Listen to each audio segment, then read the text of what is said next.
Bonjour à chacun, bonjour à tous et bienvenue à la revue de presse. Bonne nouvelle pour les acteurs du secteur commercial entre le Bénin et le Nigeria. Eh bien, les affaires peuvent reprendre et à plein gaz. Décryptage apporte la bonne nouvelle en annonçant l'ouverture totale du poste frontalier de Semekpodji entre le Bénin et le Nigeria, ce qui suppose que les échanges commerciaux de véhicules et d'autres produits béninois grandement demandés au Nigeria peuvent désormais reprendre et vice-versa. Mais attention, en respect des règles qui gouvernent les relations commerciales entre les deux pays.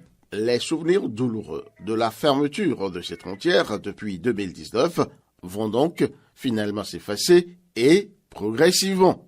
De Semekpodji atterrissant à Porto Novo, au palais des gouverneurs, où les députés de la 9e législature étaient en conclave.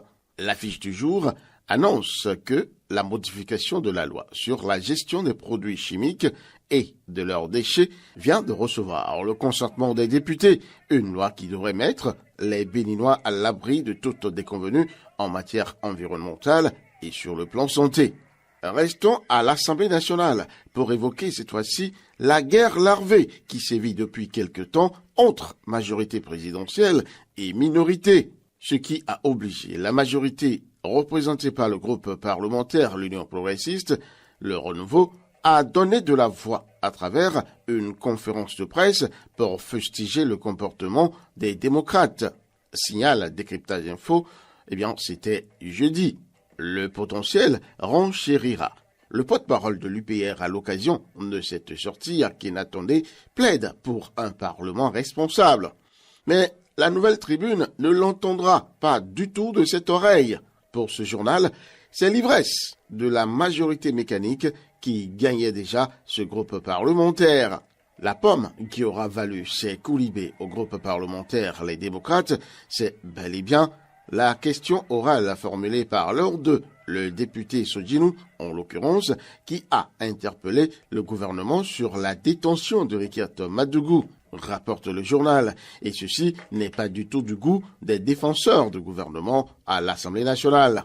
La boussole va trouver ridicule cette position défendue par eux et dira que les députés de la mouvance sont en mode comédie. La nouvelle Cour constitutionnelle est déjà en activité. Elle a en effet connu cette semaine du cas de Jacques Migan, dont l'une des déclarations a défrayé la chronique il n'y a pas si longtemps que ça. Une déclaration au cours de laquelle l'homme appelait ardemment à un troisième mandat pour le chef de l'État, le président Patrice Talon. Maître Jacques Migan, ce faisant, n'a pas violé la Constitution, selon le rapporteur de l'institution, rapporte le journal L'Indépendant. Il sera rejoint par le Télégramme. Le rapporteur suggère au conseiller de la Cour constitutionnelle de déclarer que Maître Jacques Migan n'a pas violé la Constitution, au terme de ses analyses. Le recours est donc mis au délibéré, précisera le journal. Ouf, il pourra respirer, le pauvre monsieur. Jusqu'où Macky Sall ira-t-il? Soleil Bénin Info, interloqué par les déclarations du président sénégalais de l'Hexagone, s'arrache les cheveux. Soyez à l'écoute de mon message, a-t-il déclaré en substance. Il n'en fallait pas plus pour mettre les capitales africaines en ébullition.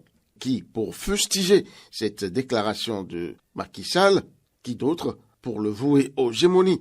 Et certains esprits de se demander si c'est la nouvelle instruction de la France à ses anciennes colonies, à l'inverse du discours de la Baule dans les années 90, qui recommandait la démocratie, la promotion des troisièmes mandats. La question mérite d'être posée. Le perroquet, pour sa part, n'a pas pu s'empêcher de s'indigner. Macky Sall prononce là des incantations. Restons avec ce journal Le Perroquet pour évoquer cette affaire. Scandale, la mafia foncière continue de faire rage à Womé. Nous sommes dans l'un des quartiers de Godomain. Les tenants et les aboutissants de ce grand scandale, comme dans le cas des cybercriminels, doivent être châtiés de fort belle manière. Fin de cette revue de presse. Peggy Ludovic Dagba. Rendez-vous dimanche prochain.